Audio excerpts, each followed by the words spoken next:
Si asumimos que Cristo no mintió y en efecto cumplió su promesa de regresar antes de que terminara la generación de sus seguidores, antes de que terminaran de predicar el Evangelio en todas las ciudades de Israel, y su regreso ocurrió en el año 70, debemos preguntarnos, ¿qué evento bíblico venía a continuación?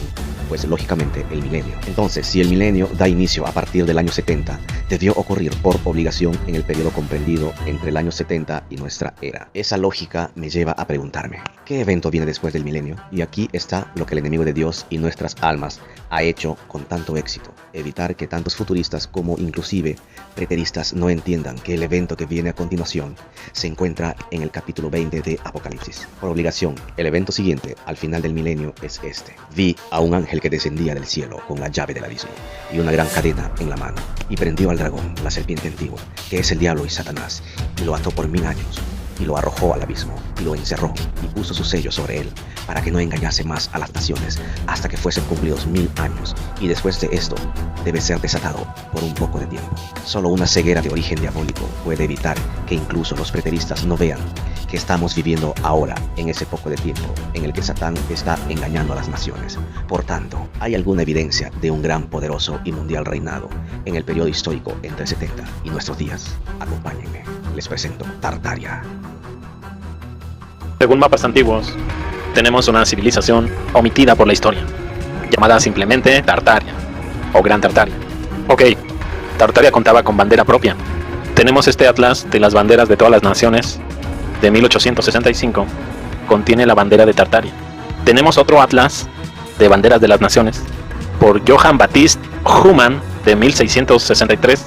Este atlas de las naciones es de 1716. Si tenemos en cuenta que muchas de las independencias en América se dieron aproximadamente en 1800-1810, este atlas de las naciones es anterior, 1716. Nos muestra el país de Tartaria. Bastantes son los mapas que nos muestran esta nación tártara.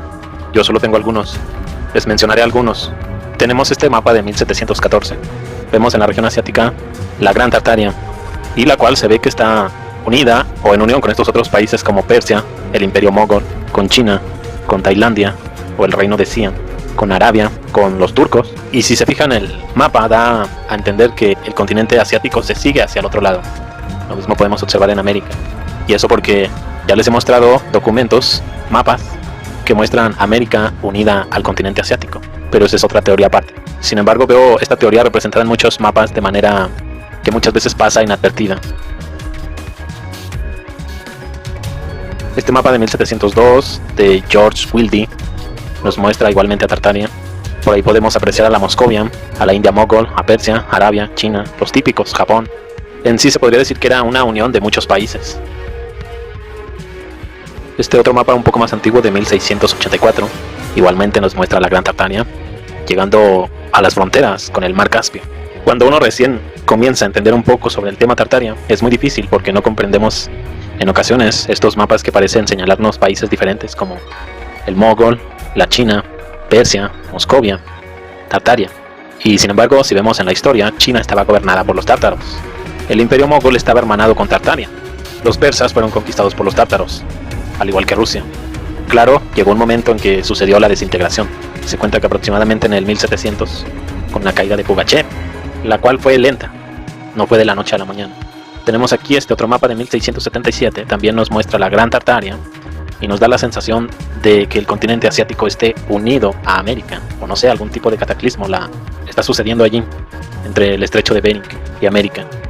Realmente no lo detallan muy bien, no lo dejan claro. Por ejemplo, Australia se ve que recién se está separando de la Antártida. En el mapa podemos apreciarlo.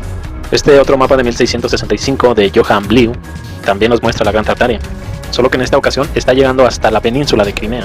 Chécala ahí, muy cercana con Turquía, Anatolia en el mapa. En sí, estos países pueden estar en diferentes colores, pero según parece, todos en sí formaban un solo imperio, incluyendo América, según algunos datos recopilados. Europa también, incluso en algún momento. Luego por Nicolás Bischer de 1652. Vemos aquí toda la región marcada del Gran Imperio de Tartaria, ya más definido, sin separación de naciones, igualmente llegando hasta la península de Crimea, pero nunca rebasando la parte que le corresponde a Rusia. Ok, continuamos con la historia sobre Tartaria. Sobre Tartaria se cree que es una nación perdida. ¿Por qué? Porque realmente no sabíamos de ella hasta hace muy poco. Se cree que era un poderoso, un extenso imperio, ocupando el norte de Asia, aproximadamente hasta 1775, y aún los restos de Tartaria limpiados hasta aproximadamente el 1900. Una serie de batallas que fueron perdiendo poco a poco. Ahora, si lo queremos contrastar con la historia oficial, se vuelve complicado porque realmente la historia no es como la conocemos. Ha sido modificada a lo largo de los siglos. Se puede decir que Tartaria era el antiguo orden mundial. Abarcaba desde el mar Caspio y los montes Urales hasta las costas del Océano Pacífico. China, India, Mongolia, Japón, Australia, Arabia, Turquía, América, Tailandia, etc. También fueron en algún momento parte de este vasto imperio. Muchas de las grandes ciudades que son obras de la ingeniería y edificios en el norte y sur de América se atribuyen a esta civilización. Para muchos de estos edificios no existen los procesos de construcción, fotos que nos demuestren o nos hagan ver cómo fueron construidos. No las encontrarás para ningún edificio anterior a 1920. Según parece, y según teorías, esta nación de Tartaria se habría desintegrado a raíz de varias catástrofes. También por una supresión. Una de las catástrofes habría sido una inundación de barro. ¿Cómo pudo haber sido esta inundación de barro? ¿Conoces la suciedad licuada, por ejemplo? Creo que para abordar la comprensión de estos problemas relacionados con las inundaciones de lodo, donde edificios terminaron enterrados en la tierra, según parece, incluso un terremoto puede ocasionar estas inundaciones de lodo, un fenómeno que hoy en día conocemos como la licuefacción. Después de que sucede un terremoto, el suelo puede licuarse, inclina los edificios y causa daños. La licuefacción ocurre cuando un terremoto sacude el agua que se encuentra en un sedimento suelto a unos 10 o 20 metros por debajo del suelo. Esto convierte el suelo generalmente sólido en líquido, pero no siempre sucede después de cada terremoto. Para que ocurra la licuefacción, el suelo afectado debe estar formado por sedimentos sueltos, y debe haber mucha agua en los espacios o poros que separan los granos de sedimentos individuales. Si vives en una ciudad sobre roca sólida, como granito o algo así, nunca se licuará porque no hay líquidos en los poros. En todo caso, si se usaron estas inundaciones de barro como un arma para ocultar ciudades y evidencia de un antiguo imperio, del antiguo orden mundial, claramente había la tecnología para lograr esto, como varios inventos de los que se habla hoy en día.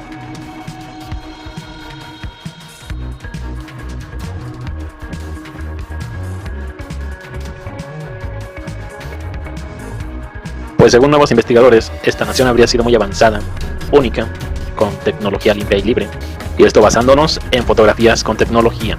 La narrativa alternativa dice que fue infiltrada y fue destruida por la élite mundial o un conjunto de varios imperios. Y la razón era que querían su extenso territorio y robar y manejar los conocimientos científicos y tecnológicos que se albergaban. Una desintegración que habría venido desarrollándose desde la época medieval. ¿Qué tipo de tecnología era esta? Al parecer era una energía gratuita, limpia y libre que usaba esta civilización. Una energía inalámbrica del tipo Tesla, una que se puede identificar en varias fotografías relacionadas a Tartaria. Una energía, para ser más directos, extraída de la atmósfera. Estamos hablando del éter atmosférico. ¿Qué era esta electricidad atmosférica? Según parece, es una forma olvidada de captura de energía, 99% limpia. Esta consistía en utilizar agujas, cúpulas, puedes agregar de estilo ruso, de estilo grecorromano, y bobinas de Tesla, para capturar literalmente energía libre. Ahora bien, ¿cómo funciona? Nadie lo sabe. Como nota, la electricidad atmosférica funciona solo con enormes mástiles en alguna parte. La teoría es que esta tecnología, al usar mercurio en el mástil, o cúpula, u obelisco, cualquier construcción, ya sea dorando con oro, mercurio, o colocando frascos de metal llenos de mercurio en un cuadrado alrededor de la estructura, puedes amplificar la energía recibida, implicando la existencia de la partícula éter, oficialmente desacreditada, o las ondas Schumann.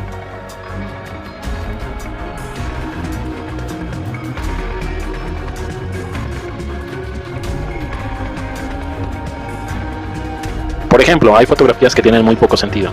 Los coches de caballos tienen muy poco sentido. ¿Para qué toda la complejidad de colocar rieles cuando uno podía usar un carro simple? Ni siquiera hablamos de la disponibilidad conocida de la electricidad en ese momento. Todos podemos entender que las siguientes fotos ilustran una razón obvia, por la cual los autos están siendo tirados por un caballo, o por caballos. Algún tipo de mal funcionamiento o falta de suministro de combustible, algo que haya sido lo suficientemente drástico como para evitar que el vehículo se repare o se reabastezca de combustible. Hay ferrocarriles que parecen funcionar con una fuente diferente, teniendo en cuenta que no vemos ningún cable tendido arriba en varias fotografías antiguas. Por supuesto, podrían funcionar con vapor o tener motores de combustión interna. pero no se tiene conocimiento de ningún tranvía con motor de combustión interna. Wikipedia dice esto. En la segunda mitad del siglo XIX, los sistemas de tránsito eran generalmente ferrocarriles. Primero tranvías tirados por caballos y luego tranvías eléctricos. Existe la afirmación de que estaban alimentados por acumuladores eléctricos. Si es así, creo que Tesla y otros deben aprender una o dos cosas de las personas que fabricaron baterías en el siglo XIX. ¿Podría la industria de la batería estar tan avanzada? Tengo mis dudas. Parte de la iluminación que se presenta en antiguos grabados puede causar algunas preguntas. El observador que es atento comenzará a notar que algunas cosas no se ajustan a su interpretación convencional. Una vez más, es muy fácil descartar cualquier cosa simplemente diciendo que todas esas áreas enfatizadas están ahí para propósitos de diseño. Las cosas obvias son solo eso, obvias. En la actualidad hay bastante interés sobre este tema Tartaria, y el tema es impresionante. Sabemos cómo los sistemas políticos y la élite mundial es capaz de manipular la historia. Este imperio tartariano floreció debido a que parte de su civilización era líder en tecnología avanzada, energía libre y gran arquitectura. Tartaria creo que también es donde se originó la palabra griega Tartarus, entre comillas, la denotación de las almas perdidas que pasan por la eternidad en el Tartarus, el inframundo, y quizás se deba a que el imperio tartariano fue enterrado y destruido durante la inundación de lodo. El mundo de los tartarianos es literalmente el mundo bajo nuestro mundo, el inframundo. Tartaria incluso abarcaba América, hasta Sudamérica. Debido a descripciones y relatos argumentados, Tartaria fue el último país, y eso ya en últimas instancias, porque en realidad los hubo en todas partes, que albergó la raza de gigantes en el planeta, un tipo de gigantes moderados. Poseían un gran conocimiento. Muchos sabrán que hay un sinfín de teorías para dichos gigantes, que aparecen en antiguas culturas, como que podrían haber llegado de otro planeta y etcétera, pero el interés aquí no va por ese camino. El tema es claramente controvertido, y nunca estará totalmente respaldado por la llamada evidencia científica. Existen, sin embargo, múltiples signos de la posible existencia de gigantes en un pasado muy reciente, pero al mismo tiempo, basado en nuestra educación y conocimiento dogmático, no podría haber gigantes. Sin embargo, contamos con fotografías de gigantes en pleno siglo XIX. Sin embargo, es muy difícil para las personas negar que existieron. Algunas de estas personas que vemos son claramente de al menos de 2 a 3 metros de altura, si no más. Estas son ciertamente algunas fotografías interesantes. Claro está, algunas de estas personas parecen tener rasgos faciales consistentes con el gigantismo, una condición médica, pero muchos de ellos se ven completamente normales. Aunque también me pregunto si esta condición de gigantismo está de alguna manera vinculada a los gigantes normales, entre comillas. Hubo libros, sin embargo, que recopilaban gran cantidad de artículos de noticias y fotos sobre gigantes de principios de 1800, 1900, en Estados Unidos. Artículos asociados con gigantes.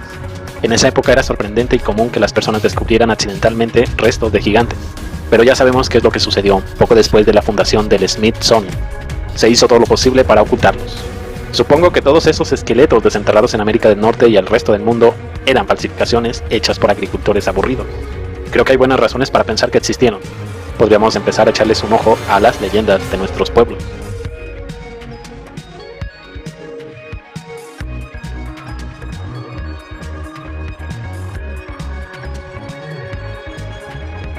La narrativa que hemos recibido no es la verdad y no deberíamos aceptar ninguna narrativa, por muy oficial o certificada que sea, al menos que tenga sentido. Y no lo olvides, una vez abierto los ojos, no lo volverás a cerrar.